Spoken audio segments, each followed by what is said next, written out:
Welcome to Homeschool Helps with Amanda. I'm Amanda Wayers, Homeschool Helps Director with NCHE.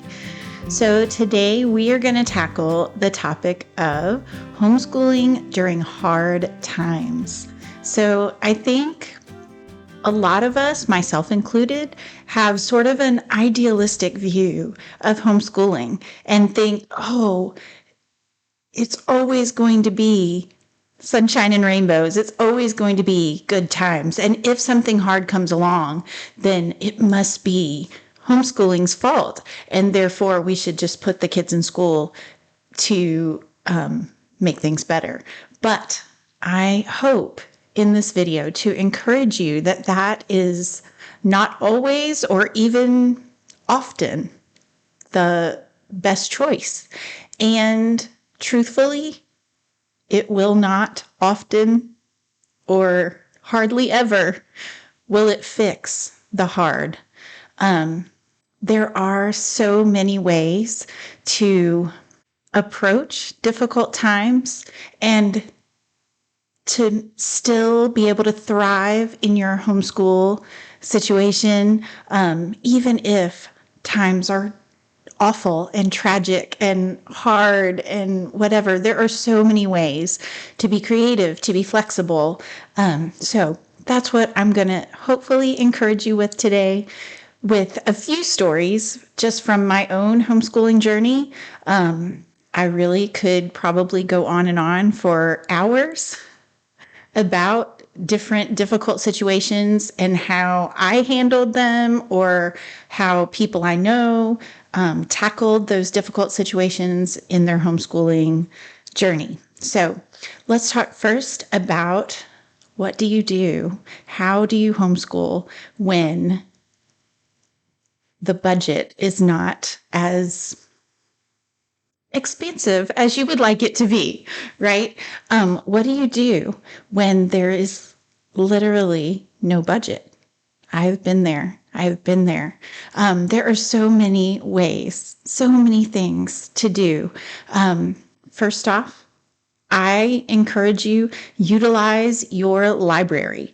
The library has so many resources. Some libraries even have curriculum that you can borrow for free. They have tons of online resources.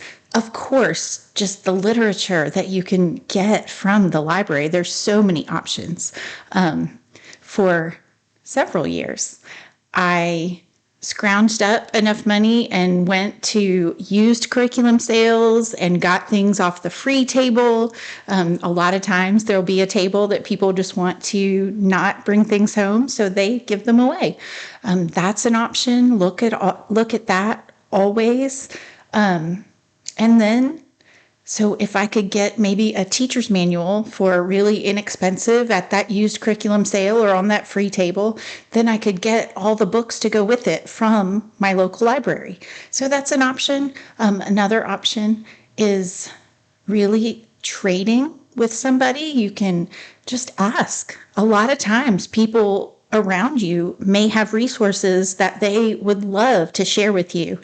And is it possible to homeschool successfully without paying for the big expensive curriculum or the outside classes or whatever those extracurricular things may be? Of course it is. Of course it is. And I would say to you that those years when I had to be super intentional and super creative with how we approached our homeschooling, those were maybe some of our sweetest years.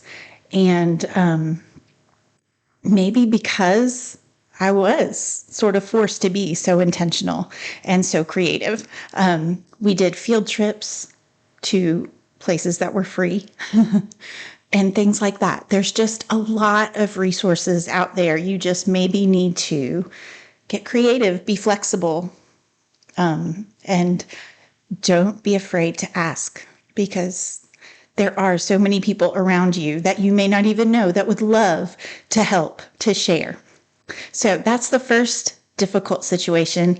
Another one would be, what if someone is either you yourself, someone in your family, Extended family, what if you're dealing with sickness or injury or death or chronic illness, those kinds of things?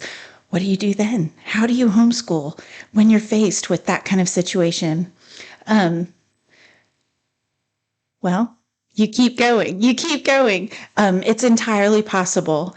And I would say my best advice in that situation is to have your pillars that are kind of non-negotiables and be willing to be flexible as you need to. For example, years ago, my mother broke her leg really badly and needed kind of round the clock care. She needed someone with her. Fortunately, my sister and I both homeschool and we both live locally. So we were able to be flexible in our own schedules and kind of trade off and be with Mama in that situation and help her. And it was such a blessing. We packed up our books and we took them to Grandma's house, and the homeschooling did not stop. It looked a little different, sure, but it did not stop.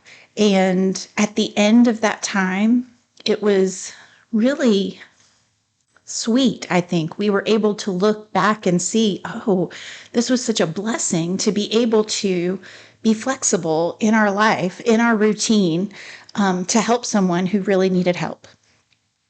If you personally are dealing with illness or ongoing some difficult situation, I have done another video about homeschooling while dealing with mental health issues, either in your own self or with your children, perhaps. I have dealt with both of those in my homeschooling journey. So I'm not going to go into that right now, but you can go look for that video. It's another Homeschool Helps with Amanda talking about homeschooling and mental health. That would really be helpful also. It's another hard time, but homeschooling can be a blessing and just a real help in that kind of situation as well. So there are so many different examples of hard times. It might not be financial, it might not be illness related or any of that, but I hope I can encourage you that with some creativity, with some flexibility, it absolutely can be possible to homeschool successfully and thrive even in those really hard times. So I really hope this helps today. As always, if you would like to contact me, maybe you have a particular situation that I can encourage you in, please reach out. You can always reach me at helps, HELPS, @nche.com. So I really hope this helps today.